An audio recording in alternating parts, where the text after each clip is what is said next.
The next slide shows selected thin films for DeepAL optical windows. In this case, aluminum oxide bonding and its interaction with rubidium. Aluminum oxide has two double bonds and two single bonds between the aluminum and oxygen atoms, and this dissociates through interaction with the rubidium to rubidium oxide and aluminum oxide ions.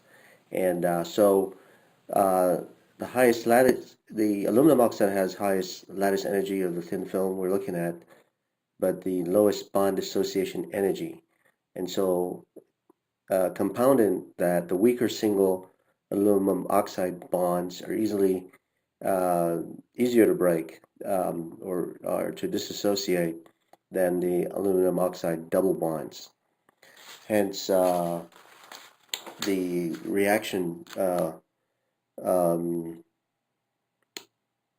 will occur such that the aluminum oxide single bonds will dissociate a lot faster under DeepAL conditions.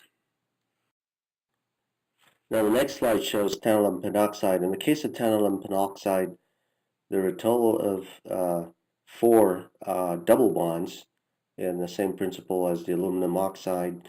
They also has central oxygen with single bonds between the oxygen and tantalum atoms. And so what you have is tantalum having the highest bond dissociation energy and also the highest density, but vulnerability still exists because the rubidium can react much easier with the lone single bonds between the oxygen and tantalum, and they can break those bonds a lot easier. So there's still some vulnerability to rubidium from the tantalum pentoxide because of this single bond.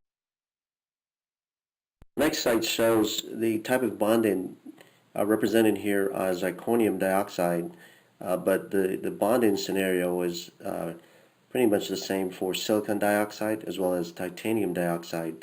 And what you have is much stronger only double bonds. So double bonds only to the zirconium from the oxygen, silicon or titanium, and very high bond dissociation energy as well as lattice energy for zirconium dioxide. And so zirconium dioxide also has the zirconium oxygen bond, has the second highest density, and silicon dioxide has the highest bond dissociation energy.